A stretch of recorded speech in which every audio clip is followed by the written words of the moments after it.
आदरणीय सैयद समाइल अहमद जी का आज रांची आगमन हुआ है। कल के कार्यक्रम को लेकर वे उपस्थित हुए हैं मुख्य अतिथि के तौर पर।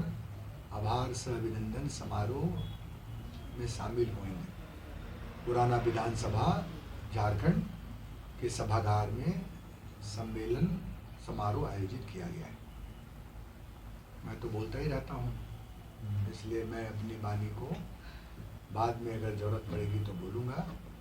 और मेरे दाहिनी ओर पासवा रांची महानगर अध्यक्ष और कार्मेल संत मोनिका गैब्रियल पब्लिक स्कूल की डायरेक्टर कम प्रिंसिपल डॉक्टर सुषमा किरकिट्टा जी भी मौजूद हैं। तो सबका स्वागत करते हुए मैं आदरणीय सैयद समाइल अहमद जी पासवा के राष्ट्रीय अध्यक्ष से निवेदन करूँगा कि वो आपसे सीधे रूबरू हों और अपनी बातों को रखें। आदरणीय सैयद समाइल अहमद जी।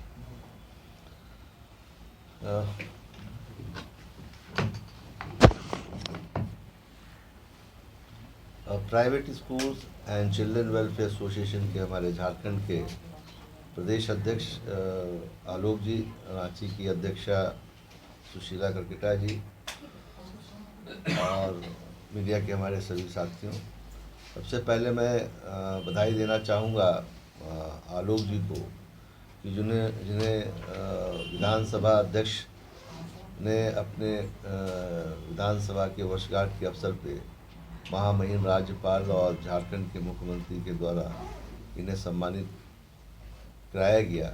और ये अपने आप में एक झारखंड के लिए बड़ी बात है कि आलोक दुबे जी ने जो कोरोना काल में स्कूल के लिए, उनके टीचरों के लिए, बच्चों के लिए जो कार्य किया और जिस तरह से अपने जान पे खेल करके लोगों के लिए, ख़ास करके उन मासूम बच्चों के लिए कार्य किया कि उनकी पढ़ाई सुचारू रूप से चल सके। और एसोसिएशन ने जो पूरे देश भर में कोरोना काल में जो काम किया, 2 लाख से ज़्यादा विद्यालय इसमें प्रभावित हो चुके थे।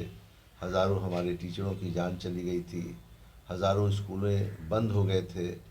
और उस स्थिति में ना तो केंद्र सरकार ने और ना ही देश के किसी राज्य सरकार ने निजी विद्यालयों को मदद की। लेकिन उस समय हमारे देश के सभी 28 राज्य के अध्यक्षगण ने कोरोना काल में अपने अपने स्कूलों को और वहाँ पढ़ा रहे टीचरों के और बच्चों के लिए जो कार्य किया वो काफ़ी काबिल तारीफ़ था। लेकिन इन सबों में जो झारखंड के अध्यक्ष आलोक दुबे जी ने किया वो उसका कोई सानी नहीं है। लगातार हम संपर्क में थे इनसे, और जिस तरह से ये हर ज़िले में जा कर के लोगों का ख्याल करना, जानना और कैसे लोगों तक पहुंचाया जाए खाने पीने की सामग्री और दवा, ये सब इन्होंने जो कार्य किया वो निश्चित तौर पे बहुत ही हिम्मत का काम इन्होंने किया। उस समय लोग को जब पता चल जाता था कि उस घर में कोरोना हो गया है या उस गली में कोरोना हो गया है तो शायद बैरिकेडिंग सरकार लगा देती थी, उधर जाने नहीं दिया जाता था।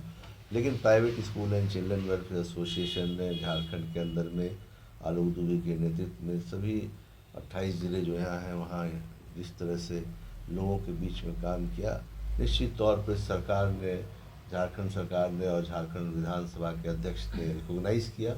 और उन्होंने इतनी बड़ी जो झारखंड की जो सम्मान है वो हमारे एसोसिएशन के अध्यक्ष को दिया। इसको मैं ख़ास करके इनको सम्मानित करने के लिए आया हूँ। और कल झारखंड के पुराने विधानसभा में सम्मान समारोह होगा। तो निश्चित तौर पर एक मैसेज पूरे देश में गया है, केंद्र सरकार को भी गया है, देश की विभिन्न राज्य सरकार को भी गया है कि पासवान ने शिक्षा जगत के साथ साथ आम लोगों के ज़िंदगी के लिए या उनके हक हकूक़ के लिए भी काम करती है।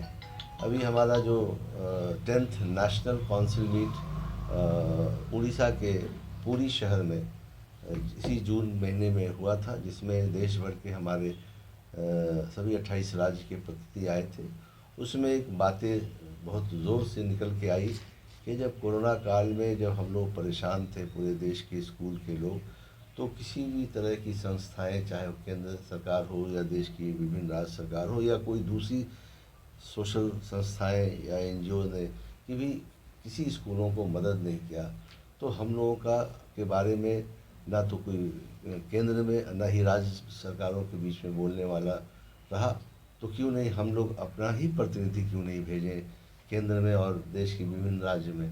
तो ये एक बात सामने आई और एक रेजोल्यूशन भी पास हुआ है कि अब हम लोग जब भी आने वाले दिनों में कोई चुनाव होता है तो अपने स्कूल का प्रतिनिधि हम लोग लोकसभा में और देश के विभिन्न राज्य के विधानसभा में हम लोग भी अपना प्रतिनिधि भेजेंगे, ताकि हम लोग के स्कूलों के, प्राइवेट स्कूलों के बारे में भी वहाँ कोई लड़ाई लड़ सके। चूँकि झारखंड विधानसभा से private school and children welfare association को रिकग्निशन मिला है, सम्मान मिला है, तो मुझे लगता है कि ये बहुत अच्छा मौका है कि आने वाले दिनों में अगर ज़रूरत पड़ी तो हम लोग भी झारखंड से अपने किसी प्रतिनिधि को लोकसभा या विधानसभा ज़रूर भेजने का काम करेंगे, ताकि हमारे जो झारखंड की जो शिक्षा है, जो अभी और अच्छी होनी चाहिए थी। सरकार को कम से कम जो आरटी के अंतर्गत स्कूलों को मान्यता जल्द से जल्द देना चाहिए था, लचीलापन अख्तियार करना चाहिए था कानून को। तो पिछली सरकार जो आई थी तो उसने इतना कड़ा कानून बना दिया कि निजी विद्यालय चलाना बड़ा मुश्किल है। तो जब हम झारखंड के अंदर में अपने बच्चों को शिक्षा दे रहे हैं तो शिक्षा देने वाले भी झारखंड के लोग हैं और शिक्षा प्राप्त करने वाले भी झारखंड के बच्चे हैं। तो फिर झारखंड सरकार को कानून एकदम लिबरल बनाना चाहिए कि हर लोग एक दूसरे को शिक्षा दे सके। तो मैं चाहूँगा कि आपके माध्यम से यहाँ के जो लोकप्रिय मुख्यमंत्री हेमंत सोरेन जी से कि अविलंब जो पिछले सरकार ने जो कानून बनाया था निजी विद्यालयों के ऊपर शिकंजा कसने का, उस कानून को इमीडिएट हटाएं और सरल कानून बनाएं, ताकि झारखंड की शिक्षा और अच्छी हो सके, ज़्यादा से ज़्यादा निजी विद्यालय खुल सके, ज़्यादा से ज़्यादा निजी विद्यालय के लोग यहाँ के बच्चों को पढ़ा सके, और जितनी ज़्यादा स्कूलों को मान्यता मिलेगी उतना ही 25% गरीब बच्चों को लाभ मिलेगा, ताकि झारखंड में एक भी बच्चा स्कूल से बाहर न रहे।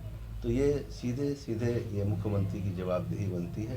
अगर वो चाहते हैं कि झारखंड में एक एक बच्चा स्कूल जाए तो झारखंड के सभी निजी विद्यालयों को मान्यता विलंब देने का काम करें, उस कड़े कानून को समाप्त करें, ताकि हर बच्चा स्कूल जा सके और झारखंड की शिक्षा हिंदुस्तान के मानचित्र पर नंबर 1 पे पहुँचे। ये क्रांतिकारी बहुत 24/7 मेहनत करने वाले व्यक्ति, जो हमेशा झारखंड की अच्छाई के लिए, झारखंड के बच्चों के कैसे शिक्षा हो सके उसके लिए, स्कूल को कैसे आगे अच्छी पढ़ाई दे सके स्कूल, उसके लिए लगातार दिन रात आलोक दुबे जी लगे रहते हैं।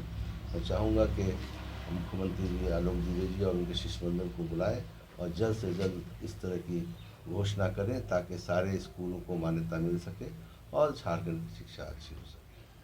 बना हुआ है, बहुत सारी चीज़ें हैं, कितनी ज़मीन होनी चाहिए, इतना कैंपस होना चाहिए, ये चीज़ें होनी चाहिए, वो जो व्यवहारिक नहीं है। अब रांची शहर के अंदर में आप कहिएगा कि 50 डिसमिल ज़मीन होगी तभी आप स्कूल खोलेंगे, तो कौन सी सरकारी स्कूल है पूरे झारखंड में जहाँ 50 डिसमिल में स्कूलें हैं?